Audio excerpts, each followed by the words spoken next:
Bau-Bau atau Bau-Bau adalah sebuah pemerintahan kota di Pulau Buton, Sulawesi Tenggara. Kota ini cukup unik karena ternyata Buton tidak memiliki penduduk asli. Masyarakat Buton merupakan masyarakat pendatang, namun hebatnya mereka hidup damai berdampingan. Selain itu, pulau ini menyimpan eksotisme pantai yang tidak kalah dengan pulau-pulau lain di Indonesia yang juga terkenal dengan keindahan pantainya. Lalu, apa lagi yang istimewa dari Pulau Buton?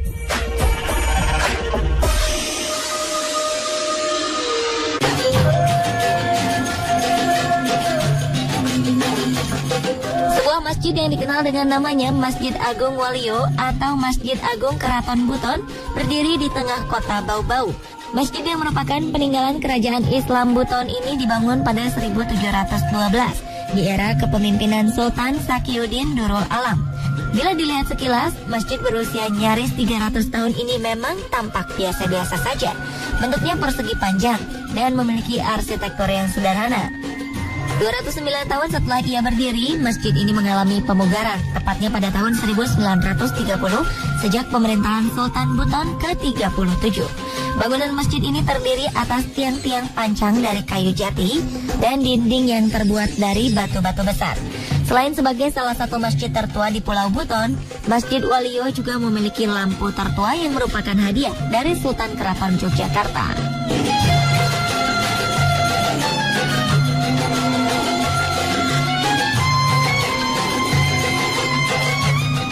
Hampir setiap bagian dari Masjid Agung Keraton Buton ini memiliki makna. Di antaranya, masjid ini memiliki 12 pintu di keempat sisinya dan 12 jendela di bagian atas.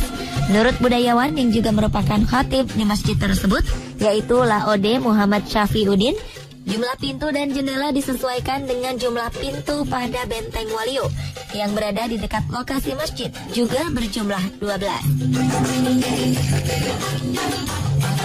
12 pintu itu filsafatnya pada diri manusia kita kan juga 12. 1, telinga. Pintu juga. 2, mata. Pintu juga. Lubang hidung. Pintu juga. Mulut. Pintu juga. Ya kan? Kemudian rahasia kita, tanda petik alias kemaluan kita laki-laki maupun perempuan, itu juga pintu. 2 yang di dalam, yaitu hati, karena dia berkaitan dengan jiwa atau ruh. Kemudian kalbu kalau kita larikan kepada ilmu jiwa, perkembangan manusia, karena di situ adalah pusat dorongan daripada naluri manusia. Keunikan lain dari masjid ini tampak dari bentuk bangunan arsitektur masjid yang merupakan manifestasi gambaran anatomi tubuh manusia. Salah satunya adalah tiang-tiang penyangga yang berjumlah 313 tiang yang menggambarkan jumlah ruas tulang yang menyangga tubuh manusia agar dapat berdiri tegak. Lalu juga biasanya beduk diletakkan di bagian luar bangunan masjid. Hal itu tidak terjadi di masjid ini. Beduk yang menjadi salah satu instrumen pemanggil umat muslim untuk menunaikan sholat diletakkan di dalam masjid sebagai penggambaran jantung yang berdetak di dalam tubuh manusia, berdenyut menopang kehidupannya. Tak hanya itu, panjang beduk yang berukuran 99 cm ini merupakan simbol Asmaul Husna atau 99 sifat-sifat Allah Subhanahu wa Ta'ala. Bahkan setiap Jumat, panggilan suara beduk di masjid ini dibunyikan pada pukul 9 dan 10 pagi dan terdengar berbeda dengan masjid-masjid pada umumnya di Indonesia.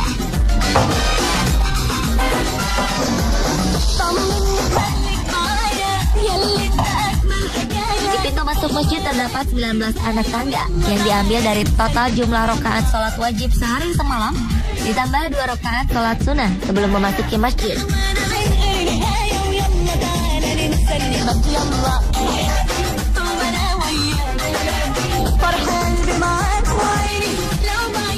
Satu hal lagi yang unik dan dianggap luar biasa oleh masyarakat setempat tentang Masjid Agung Waluyo ini adalah terdapatnya pusena atau pusat bumi.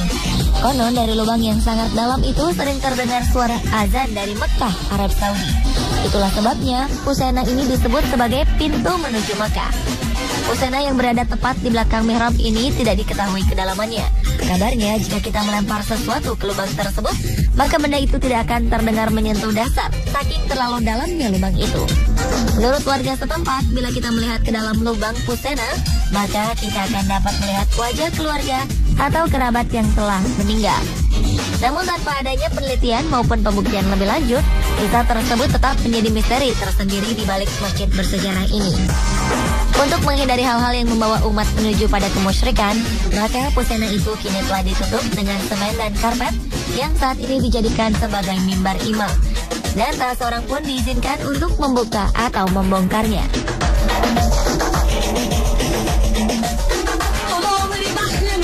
Di masjid itu yang kepercayaan masyarakat Buton sejak zaman lampau sampai sekarang kami ini itu diketahui bahwasanya di sana itu adalah pusat bumi konon seperti itu ya.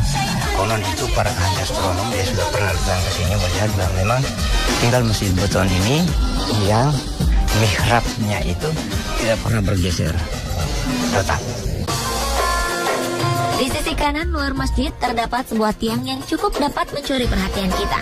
Tiang yang disebut Kasulana Tombi atau tiang bendera tingginya mencapai 27 meter yang berdiri pada ketinggian 300 meter di atas permukaan laut.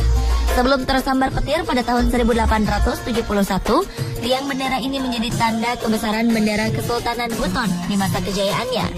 Namun kini tiang bendera dari kayu jati tersebut tetap dikukuhkan di sisi masjid sebagai pelestarian budaya Kesultanan Buton.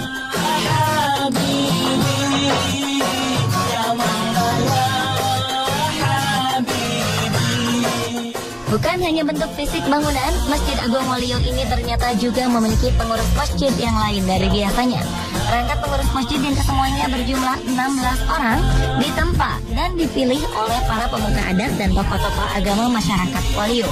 Di antaranya satu orang Lakina Agama yang di zaman Kesultanan Buton berperan sebagai Menteri Urusan Agama. Lalu ada satu orang imam, 4 orang khatib atau penceramah, dan 10 orang moji atau bilal.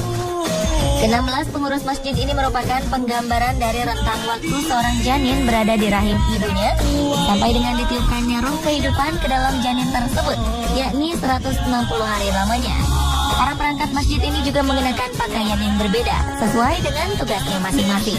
Bahkan mereka juga memiliki tongkat yang selalu mereka bawa, terutama saat menuju ke masjid. Namun tongkat tersebut dapat diambil sewaktu-waktu ketika pemiliknya melakukan kesalahan dalam mengemban tugas serta diberhentikan dari tugasnya.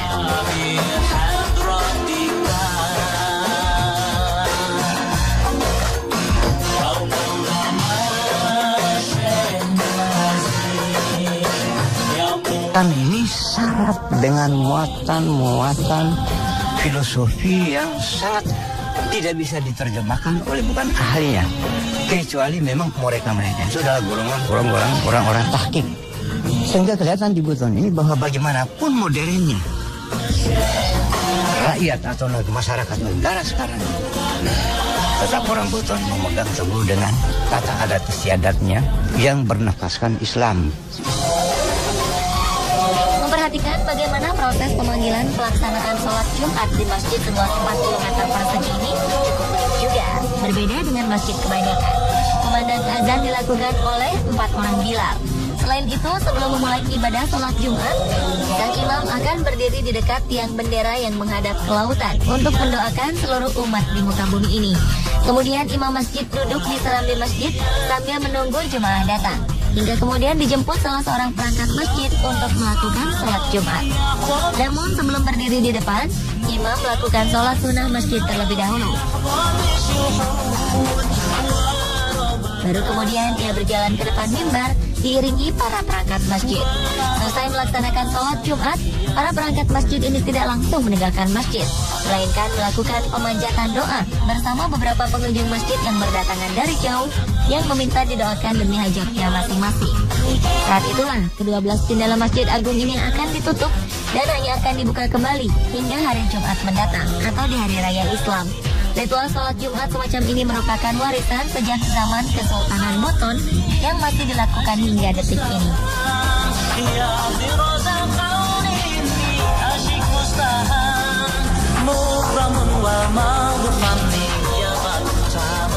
Sepertinya jika Anda berkunjung ke kota Bau-Bau, Pulau Buton, coba cobalah untuk sholat di Masjid Waluyo atau sekedar berkunjung untuk menyaksikan sendiri keunikannya.